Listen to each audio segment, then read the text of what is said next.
Salam sejahtera buat kita semua. Salam juga ada untuk teman-teman dari GKI Layur yang bersama-sama hadir pada saat ini. Saya tidak tahu saya hadir datang di tempat ini tadi jam 7 lewat sekian. Teman-teman Layur ini sudah hadir dan berlatih. Saya membayangkan bangunnya jam berapa. Pasti jauh lebih pagi lagi.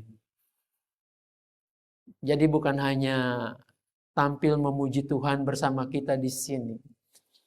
Ada waktu sekian lama teman-teman kita ini mempersiapkan diri. Berapa lama Pak berlatihnya? 2 bulan. Cukup lama untuk bersama-sama menemani kita di sini. Jadi ibadah yang sekian menit, sekian jam itu dipersiapkan dengan baik. Hari ini apakah Anda datang ke sini juga mempersiapkan dengan baik ibadah itu? Ada yang mungkin gembira, bersuka cita, oh ketemu hari Minggu. Aku ketemu teman-teman seiman. Aku mau beribadah dan berjumpa dengan Tuhan melalui pujian, doa, dan firman. Atau ada yang dalam keadaan murung. Seperti kondisi negara kita yang tidak baik-baik saja ini. Usaha semakin susah. Sakit penyakit gak diundang datang. Pergumulan juga demikian. Lalu kita bertanya, juga seperti kerap kali pemazmur bertanya, berapa lama lagi? Pergumulanku terlalu berat. Apakah kita boleh jujur di hadapan Tuhan? Dengan segala kondisi yang kita alami. Atau sebagaimana banyak teman-teman kita yang selalu harus memaksakan ketika ditanya, baik-baik saja, luar biasa. Mestinya kita belajar untuk mengakui dan jujur di hadapan Tuhan. Tema kita adalah pergumulan. Di dalam pergumulan ada keteguhan.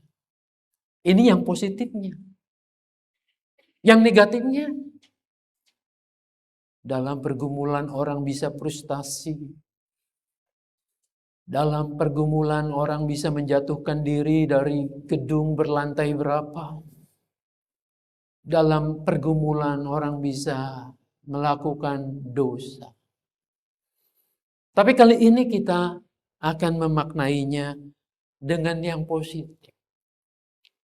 Bahwa dalam pergumulan itu menghasilkan atau ada keteguhan. Saya ketika menyiapkan khotbah ini mengingat kisah tentang Endurance. Ini sebuah kapal ekspedisi. Berangkat dari pelabuhan Plymouth, London, Inggris pada 8 Agustus 1914. Sudah usang kisahnya, sudah lama. Beberapa hari setelah pecah perang dunia pertama. Tujuan awalnya ini adalah menuju Buenos Aires, Argentina. Saudara-saudara, ekspedisi ini dinamai Imperial Trans-Arctic Expedition yang dipimpin oleh seorang yang bernama, ini fotonya. Ya, saya kira ini ilustrasi. Ernest Shackleton. Endurance tidak berjalan mulus tampaknya. Kapal itu terjebak dalam lautan yang membeku dengan suhu jauh di bawah 0 derajat Celcius. Bukan sehari, 2 hari, tetapi berbulan-bulan. Tekanan es akhirnya menghancurkan kapal mereka. Tapi mereka masih punya perahu-perahu kecil seperti skoci itu. Bencana besar menimpa awak ekspedisi ini. Awak kapal kehilangan rumah. Dalam ekspedisi pelayaran itu, kapal menjadi sebuah rumah buat mereka. Sekaligus transportasi. Tetapi kini mereka kehilangan harapan untuk bisa segera pulang. Mereka harus bertahan hidup di atas bongkahan es yang hanyut selama berbulan-bulan itu dengan suhu yang sangat dingin. Saudara-saudara, dalam kondisi seperti itu, banyak para pemimpin akan tetap berambisi. Tujuan kita kan Buenos Aires itu. Samudra Arktik itu. Namun Shackleton ini mengambil keputusan berbeda. Tujuan kita sekarang bukan lagi menaklukkan Antartika.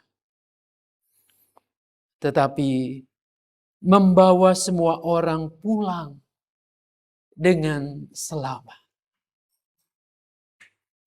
Saudara-saudara, meskipun sangat buruk, Shackleton tidak membiarkan anak buahnya ini tenggelam di dalam keputusasaan. Ia terus berbicara kepada awak kapal itu, kepada anak buahnya, tentang kemungkinan ada jalan keluar, lolos dari petaka yang menimpa mereka ini. Dia memperhatikan anak buahnya dan menghampiri ketika melihat ada anak buahnya yang kelihatan begitu stres, depresi. Dia mengajak bicara. Dia memberikan pengharapan. Shackleton tidak membiarkan hanya terpaku pada keputusasaan. Ia mengajak anak buahnya memikirkan langkah berikutnya. Meskipun pada saat itu terbentur dengan es ini. Jalan buntu. Saudara-saudara, kalau kita melihat bacaan Injil hari ini, para murid melakukan hal yang sangat manusia. Ketika mereka melihat kondisi orang banyak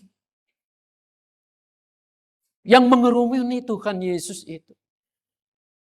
Hari sudah mulai gelap. Yang manusiawi itu, Tuhan suruh mereka pulang saja. Di sini tidak ada makanan. Mau makan apa mereka? Nanti mati. Mereka sangat realistis. Yang ada pada kami hanya 5 roti dan 2 ikan. Mereka melihat apa yang mereka miliki, kenyataan yang mereka hadapi ini. Saudara-saudara, disinilah letak pelajaran keteguhan itu. Keteguhan bukan menyangkal kenyataan bahwa mereka terbatas. Sumber daya yang ada, yang dimiliki itu sangat sedikit.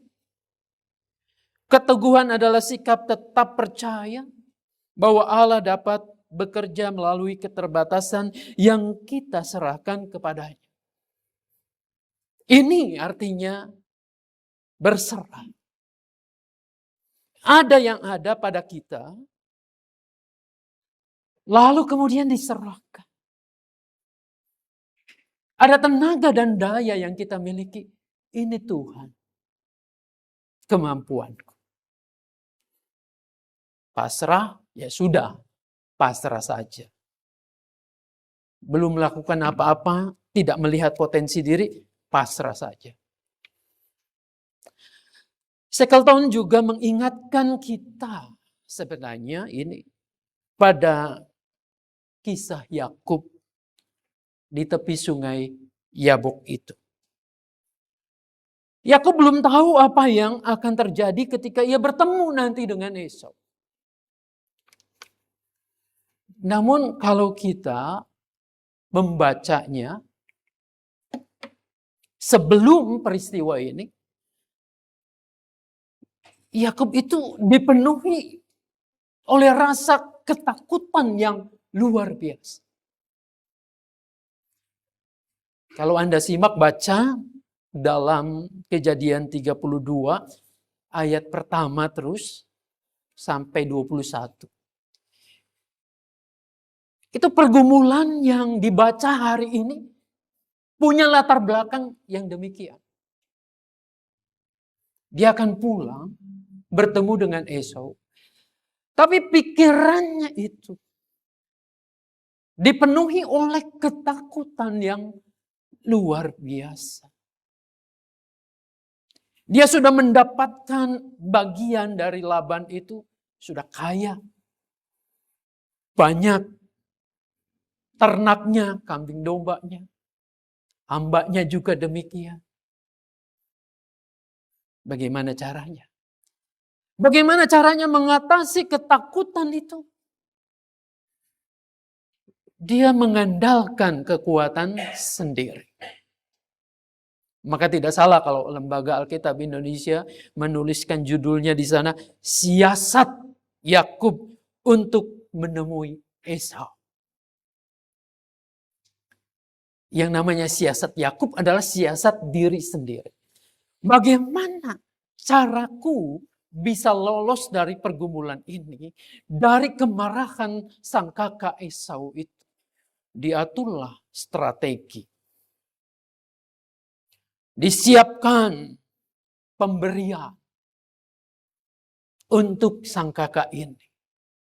Hambanya disuruh pergi duluan, membawa bingkisan ini. Kalau dengan bingkisan itu melunak, kan ini adalah tanda-tanda jalan terbuka buat dia. Bagaimana kalau tidak? Dia terus bersiasat. Mengamankan aset, mengamankan keluarganya, istri dan anak-anaknya. Versi dirinya sendiri. Apakah berhasil menyelesaikan permasalahan yang dihadapi dengan dirinya? Yaitu ketakutannya. Ternyata sesudah mereka atau Yakub memberangkatkan semuanya, dia memilih sendiri. Apakah memilih sendiri ini untuk betul-betul mencari kehendak Tuhan? Retreat berdoa? Bisa iya, tapi saya melihatnya bagaimana saya aman dengan diri sendiri. Mengamankan diri dan sambil memantau itu bagaimana kondisi kakaknya Esau itu. Ini pergumulan yang sangat berat. Taruhannya adalah hartanya, keluarganya, bahkan dirinya sendiri. Saudara-saudara, apakah Anda pernah bergumul seperti itu? Bergumul dengan hartamu, dengan bisnis urusanmu. Bergumul dengan keselamatan keluargamu. Dan keselamatan dirimu sendiri. Dalam batas tertentu mungkin semua pasti punya pengalaman pergumulan itu. Saudara-saudara, kita kembali ke Yakub ini. Di dalam kesendirian itu tiba-tiba seorang laki-laki bergulat dengan Yakub.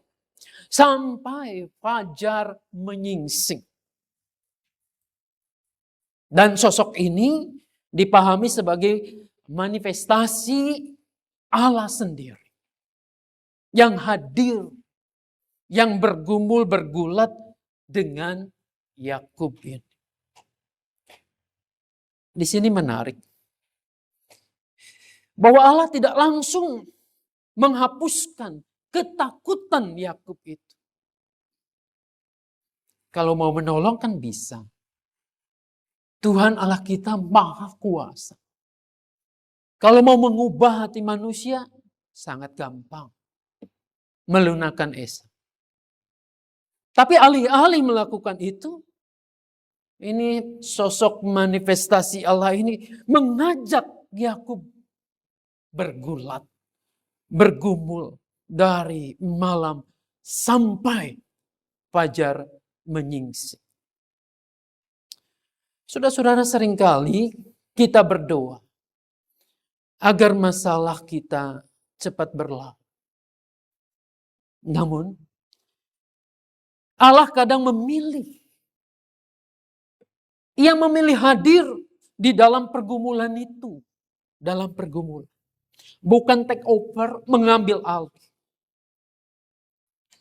Allah dapat membentuk karakter iman dan keteguhan hati. Yakub tampaknya tidak menyerah. Dari sisi yang kita pandang di pihak Allah. Allah menyediakan itu, wahana pergumulan itu, sebagai caranya. Supaya manusia menghargai proses. Supaya manusia itu terus memahami kemampuan diri. Dan bagaimana bergantung kepada Allah itu. Dari sisi manusia di sini kita bisa melihat bahwa diperlukan sebetulnya kerja keras. Diperlukan usaha manusia. Kemarin saya menulis di renungan wasiat bahwa doa itu tidak menggantikan kerja keras. Kalau kita sudah berdoa lalu diam saja, bukan itu. Kalau Yakub sudah bergumul berdoa, lalu kemudian diam saja. Enggak begitu.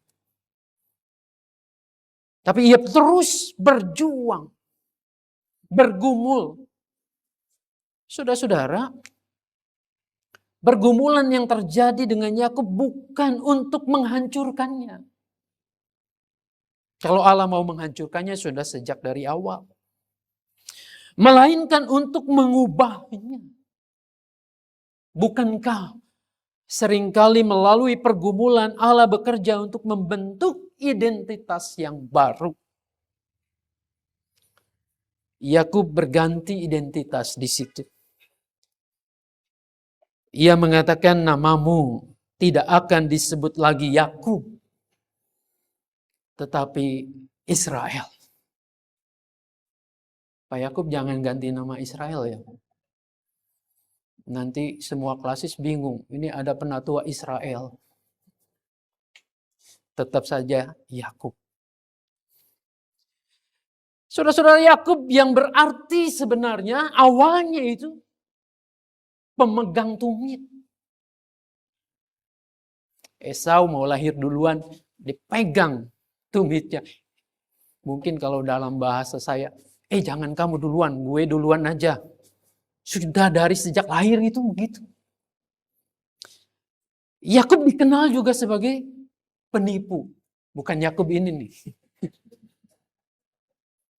Track rekornya itu. Ya. Lalu kemudian dia dikenal juga sebagai orang yang banyak akalnya. Yang ngakal-ngakalin orang. Ini identitas yang lama. Nama itu mengingatkan Yakub pada semua masa lalunya. Lalu kemudian Allah memberikan nama baru yaitu Israel. Artinya dia yang bergumul bersama dengan Allah. Atau Allah yang berjuang. Jadi di sini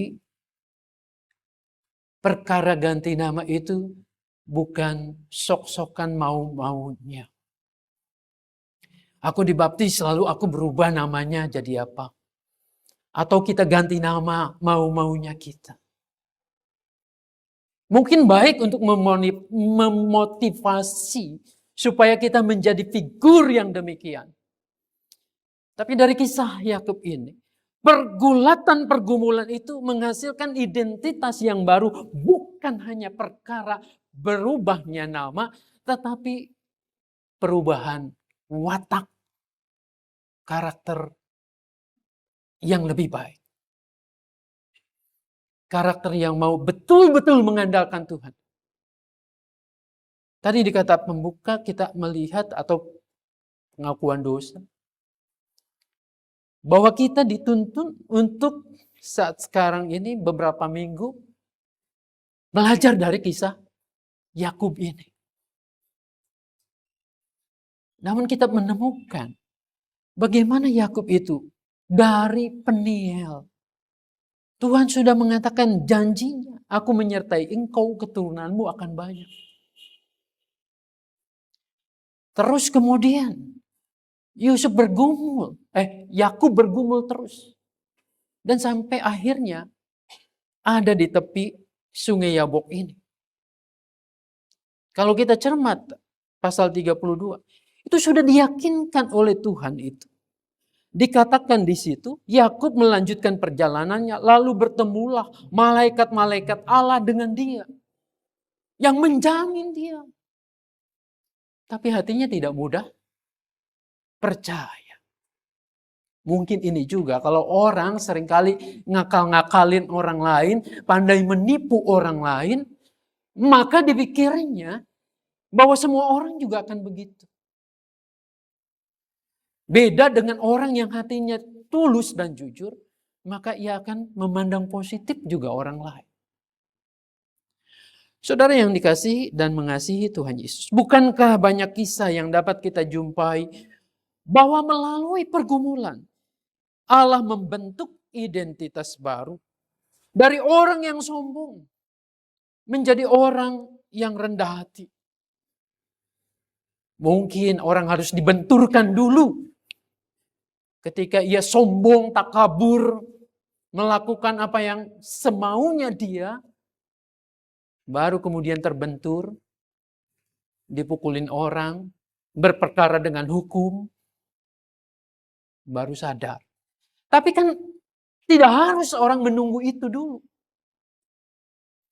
Pergumulan bisa membuat orang menjadi hati. Dari penakut menjadi orang yang berani menghadapi tantangan hidup. Dari orang yang hanya mengandalkan diri sendiri menjadi orang yang betul-betul mau mengandalkan Tuhan. Saudara-saudara, setelah pergulatan itu selesai, Yakub menamai tempat itu dengan Peniel. Yang berarti wajah Allah.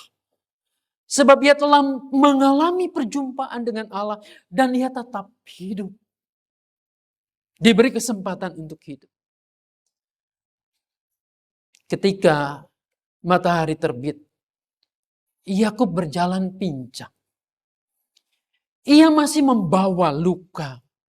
Tetapi sekarang ia juga membawa berkat dan pengalaman perjumpaan dengan Tuhan.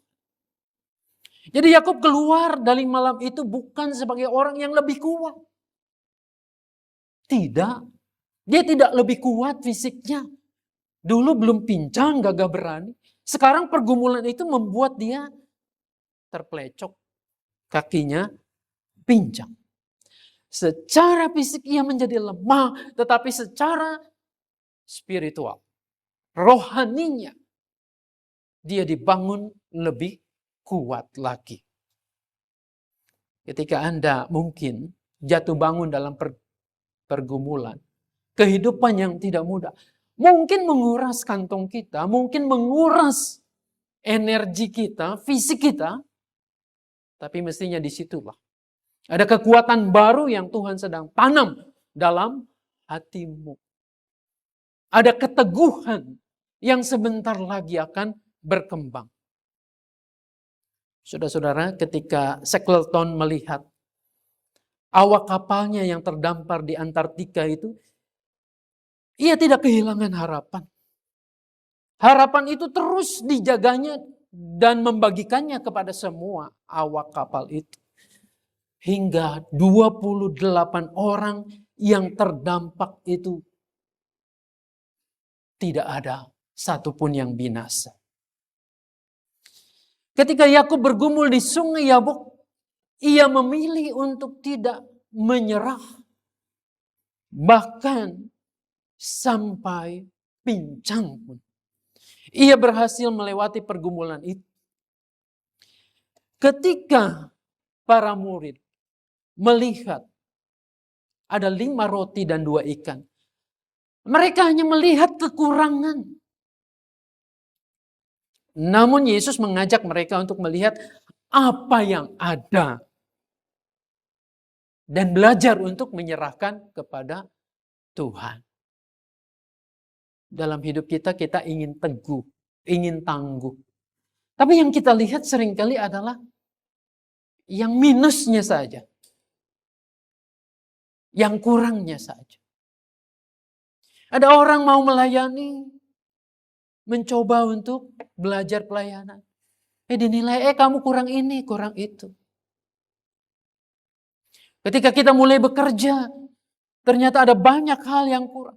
Kita melihat itu saja yang kurang. Dan itu dijadikan patokan buat kita. Cara seperti ini tidak pernah akan bisa menghasilkan orang yang tangguh. Orang yang teguh. Saudara-saudara, belajar untuk melihat apa yang ada padamu. Meskipun mungkin itu kecil. Apa yang ada padamu, jemaat Mangga Besar? Coba tanya pada diri kita. Apa yang ada padamu? Bandingkan dengan kekurangan kita. Lebih banyak mana kita memandangnya? Mestinya harus lebih banyak yang positif. Kalau kita ingin berkembang, tidak ada jalan lain kecuali ini Tuhan yang ada pada kami. Kami mau serahkan ini semua kepada-Mu. Tuhan akan membuatnya menjadi besar. Saudara-saudara, keteguhan lahir ketika kita berhenti menghitung apa yang tidak kita miliki. Ketika kita berhenti terpaku pada kekurangan.